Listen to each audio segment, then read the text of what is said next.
Joelle from Nevertheless She Budgeted, and on this channel I make mostly budgeting and debt videos. So today I'm going to be doing my paycheck to paycheck budget, and if you hadn't noticed, it's already filled in. I've been having some issues with my camera lately, so I actually had filmed this earlier and I don't have any leftover sheets to redo the video, so I'm just gonna have to go with what I already filled in and we will walk through. It'll make it quicker and easier anyways. But I'm super excited because doing this means that I'm getting paid very, very soon. So moving on from that, if you like this kind of content and you're new to my channel, I would love for you to go ahead and hit that subscribe button, hit that notification bell, because I don't make videos very consistent. So I don't have a day during the week that I actually post my videos normally. So they just come out whenever they come out or whenever I get paid, and those days always change. So go ahead, hit that notification bell and you'll get notified when I do post. If you're returning subscriber, then welcome back. I'm glad to see you here and I'm excited for you to walk through my journey with me. First of all, I'm going to go through, this is for my 1st through the 14th of October budget. I get paid on the 1st and the 15th, so this will cover that period before my second paycheck in the month. All right, so I'm just gonna zoom you in a little bit so we can actually go through section by section and look at each of my expenses and where my income is going. Okay, so first and foremost, my pay is my income for the month. This budget is a little higher than normal just because of my Social Security tax is not being withdrawn anymore at the moment. So this first paycheck is gonna look different than my second paycheck, and it looks different than what I normally get paid too. So I'm getting $2,038.93 for my pay. And then other, I don't have anything planned, so that leaves $2,038.93 to be budgeted. The next category that I'm going to go over is my fixed expenses. So that includes my mortgage, my electric bill, and my Massage Envy membership. I put $1,040.77 towards my mortgage every month. That is my minimum payment according to my amortization schedule. So normally for my electric bill, I plan for $150 and hope that it's going to be below that when I'm doing my pre-planning for the month. So it turned out to be perfect for this month, $137.20. And I was able to put that additional $13 or $12.80 towards my debts this month. So that was lucky of me. And then for massage, I plan $64.35 because that is the typical bill and it comes out on the 2nd of the month.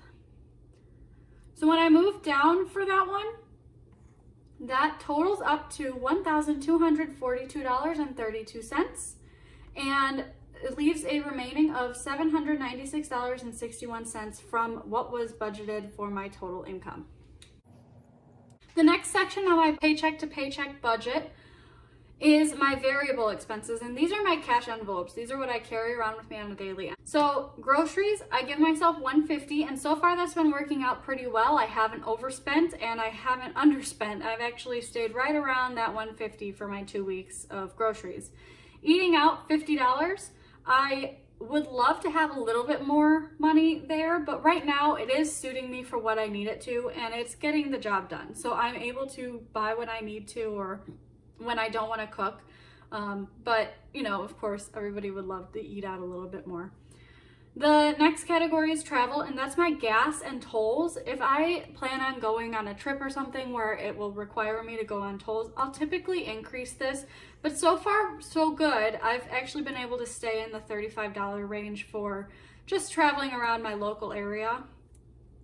And the next category is personal. And that one gets $15 and that rolls over. So if I don't use that $15 in the next 2 weeks, then it stays in that account or stays in that envelope, and I just get a little bit more spending money for the next paycheck.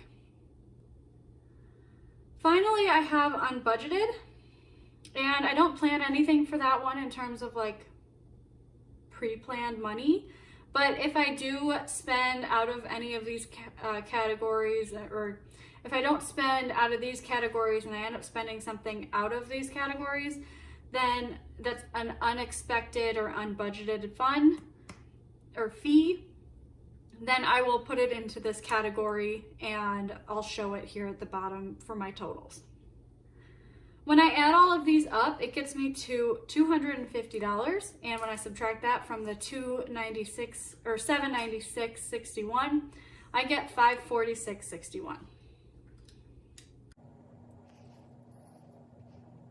Moving on down, we get into my savings section, and I have two accounts. I've got my emergency fund, which is my main savings. It is just strictly a savings account, and my fund money, which is a checking account that I have through USAA Bank.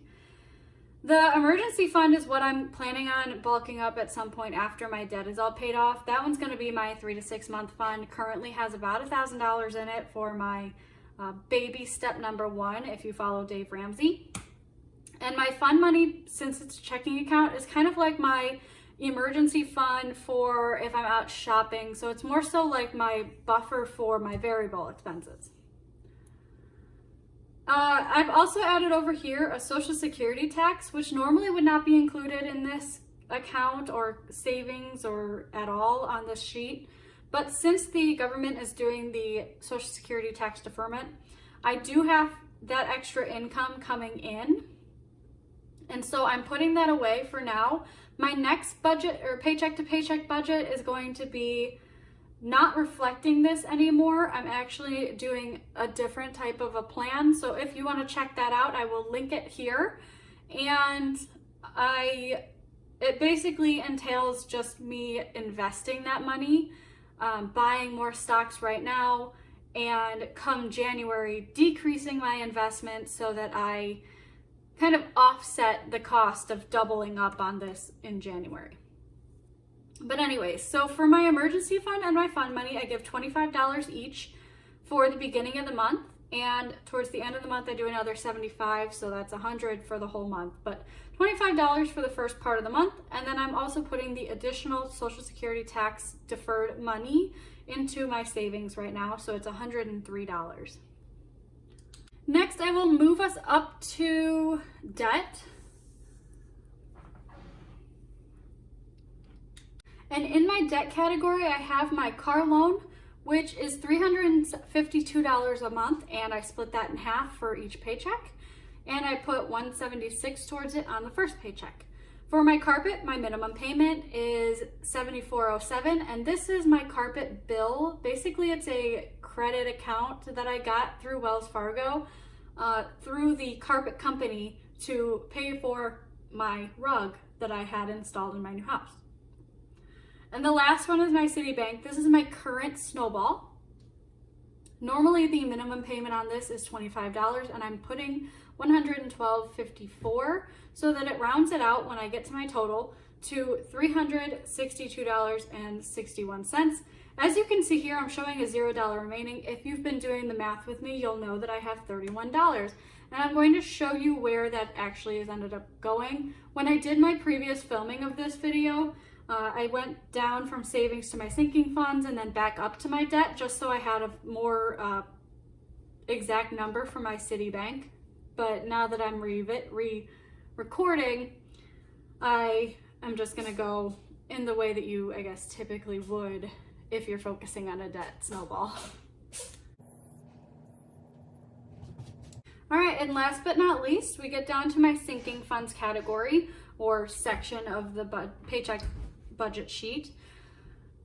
I have all my funds listed out, and I'm only contributing to one of them. My holidays and gifts is getting the remaining $31 from my income, which you can't see on the page right now, but from my income that was not spent going towards debt. The reason that I didn't put like nothing towards my sinking funds, even though I'm focusing on debt, is because obviously these things are coming up. I have 3 weddings, or 2 weddings, but I'm getting 3 gifts because there's a 3rd wedding that we can't go to. So I have 3 weddings coming up next week, so I wanted to have this bulked up for that. And then also obviously Christmas is coming, and Halloween. So I wanted to have, some money for decorations for Halloween and Christmas. I know those aren't necessary things, but they're important to me. I love Halloween and I love Christmas, and my boyfriend has a son. So we want to get a really nice Christmas tree this year. So I'm trying to save up for getting a Christmas tree. That does not fall under Christmas because Christmas is specifically for gifts. Car tags and maintenance, I have my car tags coming due in December. They're due every year on my birthday. So I have to make sure that I have money for that in that account. And then subscriptions, I've got a Disney and an Amazon subscription. So Disney has $23 currently, and I need to save up, I think, about $77 or $80 for the Disney fund. That way I can pay that off. That's coming due in November. So a lot of these things are a focus for me at the moment, and you'll see in the next month or two how I'm focusing on those. But that doesn't mean that I'm not focusing on my debt. So again, I put $31 towards my holidays and gifts just because I was bulking it up. I have to buy those wedding gifts this week, so I wanted to make sure that it was fully funded for those events. And that left me with a zero balance.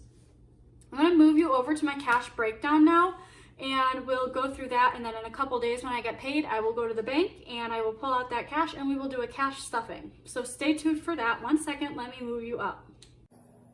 All right, the last section is my cash breakdown, and I've already gone through this and figured out how much I need to take out, which is $246 in cash. That is going to be the $150 for my groceries, and I don't like taking out hundreds, so I take out 50s instead. So 2 50s, 2 20s, and a 10 equals $150. Eating out, same thing. I don't like taking out a 50 for that because I like going to multiple places. So I like having smaller bills. So I'm gonna have 2 20s and a 10 come out for that, a 5 and a 10 for my personal spending. And then for my sinking funds, that $31 comes right back into play. So 20, 10, and 1 equals 31. So when I total all of those up, it gives me $246. Let me zoom you out and I will get to the conclusion of this video. All right, now that I'm zoomed out, I just wanted to say thank you so much to my current subscribers. I have 65 of you as of the filming of this video, and I am so thankful for every single one of you. Hit that like button if you liked this kind of content, and if you're excited about my cash stuffing. I would love to hear from every one of you. If you want to leave a comment down in the comment section about maybe a personal financial goal that you want to reach this month or this pay period. If not, give me your favorite holiday. I know that that's a weird question for these types of video, but I mentioned that my favorite holiday is Halloween, and I'm so excited now that we're getting into October. So go ahead and leave a comment with your favorite holiday or an emoji, and I can try to guess your holiday. But other than that, that's the end of this video, and I wanted to thank you one more time for watching and subscribing and liking. And